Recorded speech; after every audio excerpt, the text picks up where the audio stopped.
Greetings, everyone, and welcome to episode 6 of Teaching Tales. We have reached a half a dozen episodes, and if this is your first time listening, just a little bit of background about the podcast. First of all, I am Brent, Coley, your host, and some background about me. I started my career in education as a 4th and 5th grade teacher. I taught for 15 years before moving into administration. I spent 2 years as an assistant principal at the middle school level, and I'm now in year 4 serving as the principal of Alta Murrieta Elementary in beautiful Southern California. And the idea of this podcast is each week I have on a different guest, and we have an informal chat and share stories about our experience as educators and share the lessons that we have learned from those experiences. We've had classroom teachers, administrators. Last episode we had my superintendent, and today it's pretty safe to say, the best guest that I've ever had and ever will have, but I'm a little biased because this guest is my dad, Don Coley. Dad, hi. Well, I don't know how to go along with that intro. That's very nice of you. You want to stop right there? All right. Thanks for listening, everyone. No, we're good. No, but I know, Dad, when I called you or texted you about the idea for this podcast, about I wanted to share stories, do you remember what you said? Everybody has stories. Everybody has stories, and one of the things that you also said was you could have a whole bunch of different people on. I think you used the word wild card. I don't consider you a wild card because when I said, "Hey, Dad, I want you to be on my next episode," you texted back. Do you remember what you said? Well, I was trying to move myself into the lineup there, but I figured it would take a wild card for me there because I'm not an educator. I respectfully disagree with my father, and I think my response text to you said something like, "We're going to need to spend some time to let everyone know why you have a non-educator on the thing," and my response was not. The classroom is not the office of every educator or something like that. So give listeners, yes, you're not a classroom teacher, but you are a teacher. Along with Mom, you have taught me more than any teacher that I have ever had and ever will have. Tell listeners, so give them, you're not a classroom teacher, but what is your background? Well, my classroom is the world, I guess. It's the world of business. I'm a Vietnam veteran. I have bachelor's and master's degrees in psychology, and from there I went into the field of business. I've always been involved in church and have taught in church, and so I had that.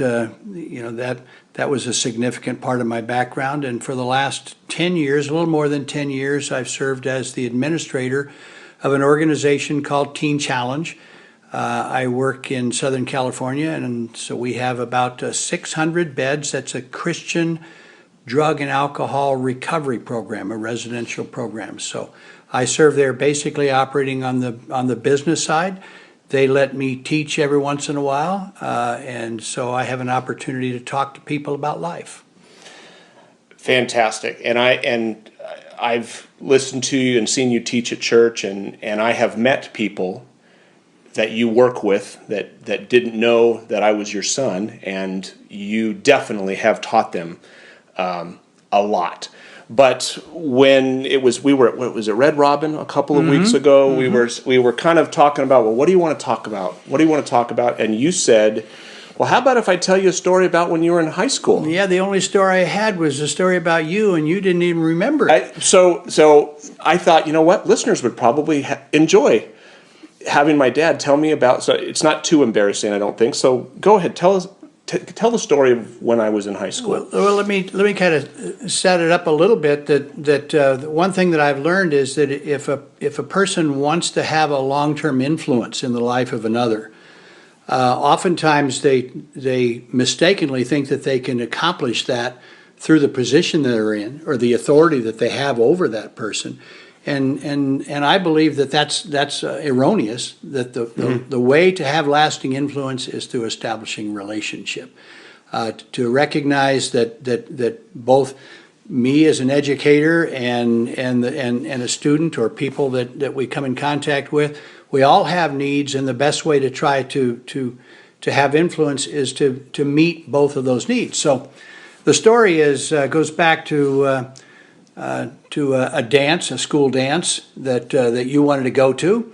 And we lived on the kind of the coast of Southern California in Encinitas, and you were dating somebody that was lived over inland, and it required a late night coming home on a very dangerous road with an inexperienced driver, and your mother didn't take too kindly for that. No, for those in Southern California, San Diego area, Del Dios Highway, yes, an extremely windy, no guardrails, anything like that. So, yes. So anyway, the when I came into the picture, the solution that had been proposed, because you were an inexperienced driver, the solution that had been proposed would be that you would be chauffeured and you and your date would be chauffeured to the dance and back.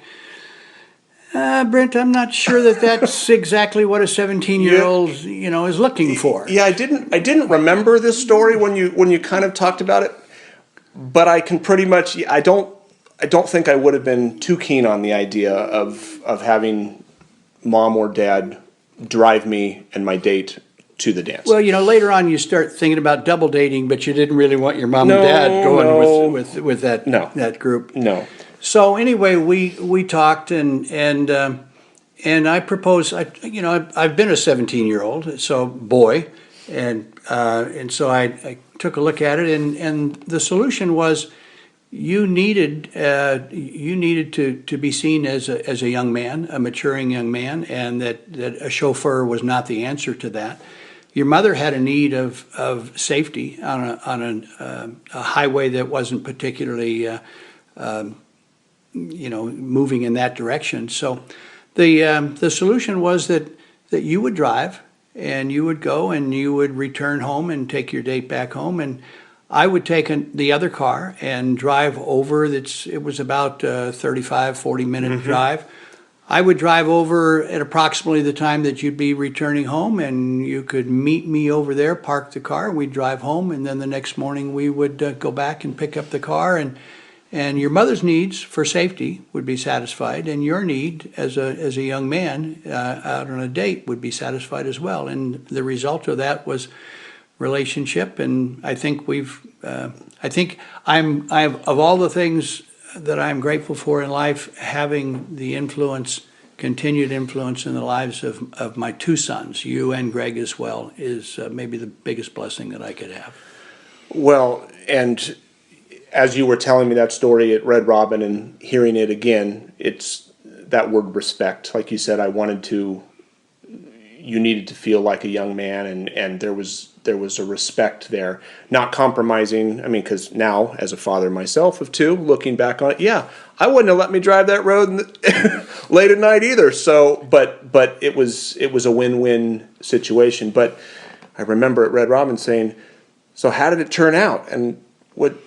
Well, actually, I came home and talked to your mom on that one, and you didn't go on that with I didn't even go on the date. It didn't happen.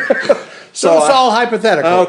Okay. Well, yeah, that's again, the word respect, as you were telling me that, and I knew we were going to talk about relationships and respect, and how you said that without a relationship, it doesn't matter. I said in our last episode when I talked with our superintendent, Pat Kelly, I mentioned the TED Talk by Rita Pearson, a former teacher, who said that kids don't learn from people they don't like.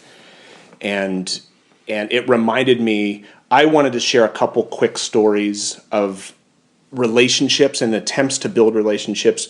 I want to share one positive one where I think I did an okay job, but one where I did not do an okay job. And we could all share examples of both. And that's, we learn from our failures. If you don't fail, if you're not failing, you're not growing. So the first story, when I was an assistant principal at the middle school, there was a student who had a difficult time with respect sometimes. He had a temper, and sometimes when he got upset, he would pop off a little bit and be less than respectful towards some adults. In particular, there was a particular supervisor that he didn't get along with.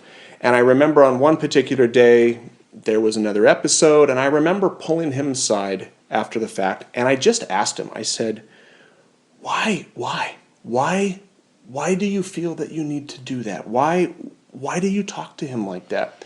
And I will never forget what he said. He looked at me and he said, Mr. Coley, you respect me, so I give you respect. Mrs. Key, our principal, she respects me, I give her respect. The supervisor, he doesn't respect me, so I don't give him respect. Now, out of the mouths of an eighth grader, that it was all about relationships. Now, while I did not agree with his behavior, and I made that very clear, you can't talk like that, there's consequences. I did it in a way that he at least saw that I was trying to connect with him. I was trying to build a relationship. And regardless, I don't know what had happened with that other supervisor, but in his eyes, he did not feel that supervisor had tried to had tried to cultivate a relationship with him, tried to show him that he cared. And that was the result. Again, that in his mind, to get respect, you got to give respect. And if the supervisor was trying to influence the behavior by using authority, he wasn't going to get where he needed to go. Which reminds me, what you just said, I've mentioned this to you before. Lou Holtz, the former coach of Notre Dame, South Carolina, I saw an interview with him when he was recalling when he got the job at Notre Dame. And he said that it was after the interview and he'd just gotten the job, and the gentleman he was talking with brought him down to the locker room, and he looked Coach Holtz in the eyes and he said, I can make you the coach of this team because coach is a title and titles come from above. But I can't make you the leader of this team because players will choose who they will follow. A business card, a nameplate on the door means nothing. Like you said, campus supervisor, he didn't care. I don't care what you are. I mean, I care, do you care about me? And if you don't, unfortunately, the results were oftentimes less than positive. The other quick story I wanted to talk about, so the issue with that eighth grader was I was trying to build a relationship, and while we had some difficulties, he knew that I cared about him, and I got along well with him. He spoke respectfully with me. The other story I wanted to tell was a time where I blew it, Dad. Fortunately, it was in the first year of my teaching career, so I learned from it. And it's another one of those situations that I will never forget. It was an afternoon after lunch one day. We were in our classroom. Kids had come back. They were silently reading afterwards, and I was getting ready for a lesson. I had one of my students who was back working on the computer.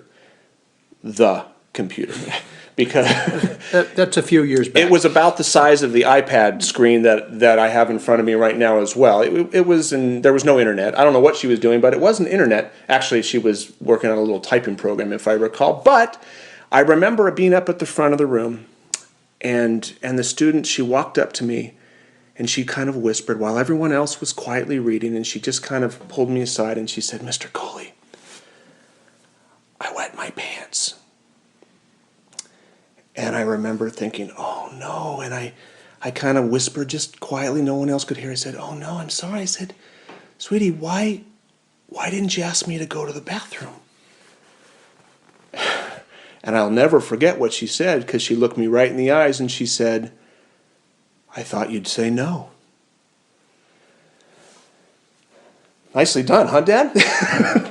I had a fourth grade. I was teaching fourth grade because I remember when I was in my credential program, I wanted to be I wanted to have good classroom management, because I know that without good classroom management, maximum learning can't take place. If the kids aren't listening, it doesn't matter what you're saying, type thing. And as a principal now, I can walk into classrooms and you can tell very quickly what the engagement level is. So I was striving to have structure and organization and good management. But on that day, my striving, my quest for having good control and management overpowered a relationship that should have been built And I had a fourth grader, a 9-year-old, who wet her pants because she didn't feel comfortable to ask me to go to the bathroom. I thought you'd say no. So, I mean, the lesson that and again, I'm so glad that that happened my first year of teaching, because it was a slap across the face, a reminder of, hey, Brent, yeah, management's important, but relationships are the ultimate, because again, without them, learning's not going to happen. No, you're right, and that's a difficult one, because we have all failed. We have all had a relationship where we've done something wrong. We all, can tend to beat ourselves up, and yet what you did was take that as a positive and alter your behavior as a result of it going forward, so that you're sensitive to that, that it wouldn't happen again. Yeah. And again, classroom management is important.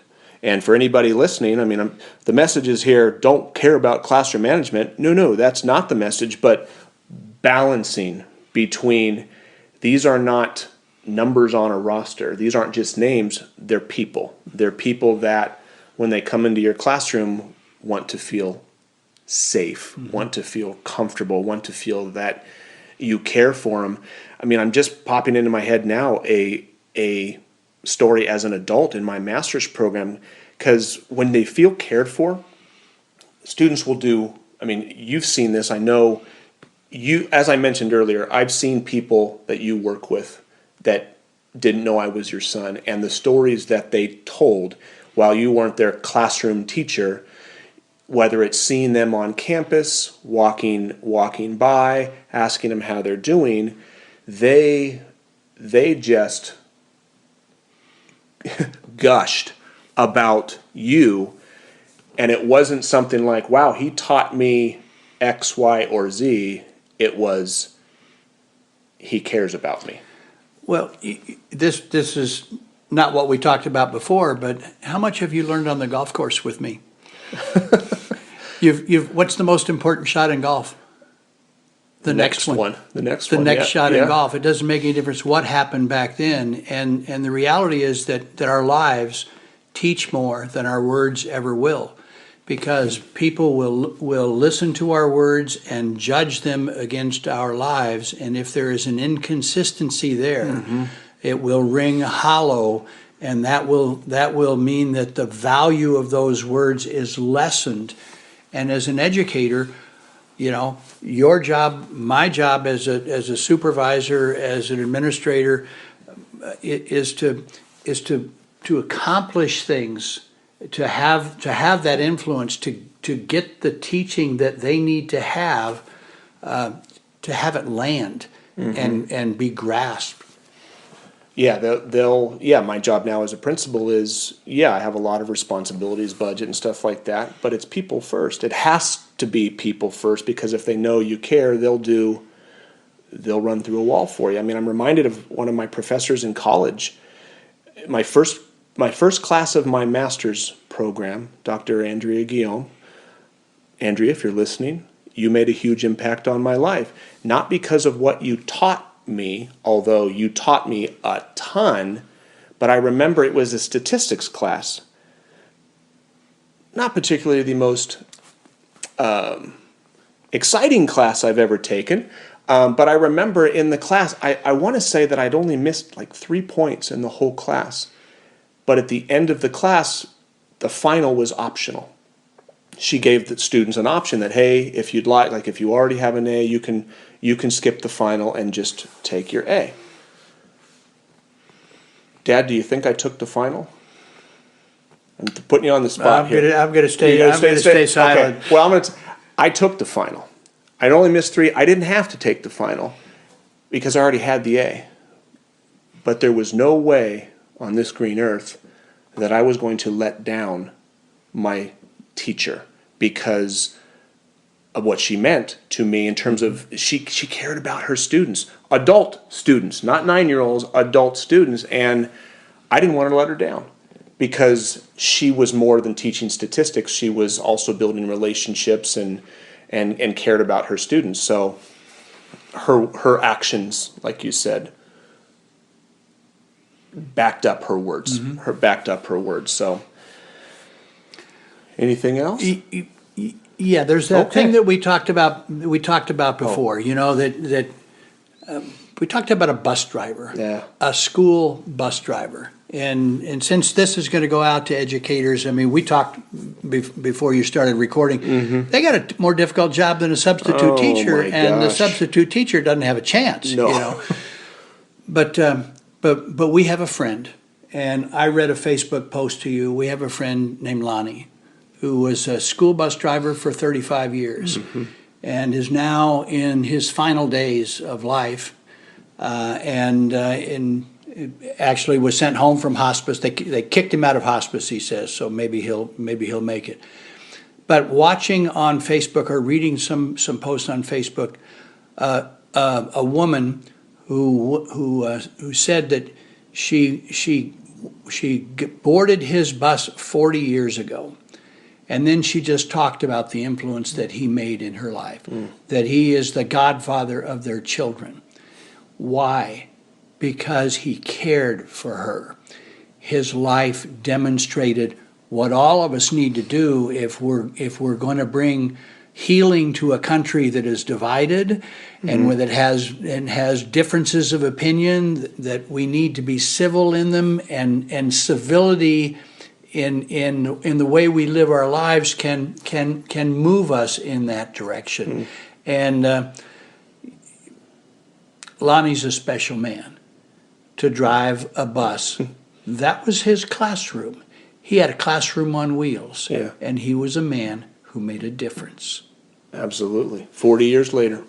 40 years later, yeah. So the message is, for those of you listening, whether your classroom is four walls, brick and mortar, a classroom on wheels, a classroom, Dad, like you have, if the world is your classroom, teach your students, but more importantly, love your students. Show them, not just tell them, show them that you care about them, and that is what they'll remember. They're not...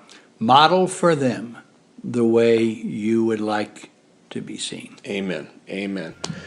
Well, Dad, thank you. This was a privilege, as always, and we can hit stop and then go back to watching Pebble Beach golf. Well, but you have to say, thanks, Mom and Dad, for listening, because I did listen to Lisa a couple of weeks ago, and I'll listen to Pat next week, because I just want everybody out there to know that Mom and Dad do listen, because we're proud of what you're doing. Well, thank you. Thank you very much. So thank you, Mom. We'll have you on for a future episode. And thank you for listening, everyone out there. We appreciate some of the kind words for people who are listening. If you have not already, you can subscribe to us on iTunes. Teaching Tales is the name of the podcast again. We're also in Google Play, or you can find the podcast on my website, brentcoley.com, BRENTCOLEY.com. And if you like what you hear, drop us a review. I would appreciate it. Thanks so much for listening, and we'll see you next week. I won't see you next week. I'll hear you, or you'll hear me next week. Have a good one.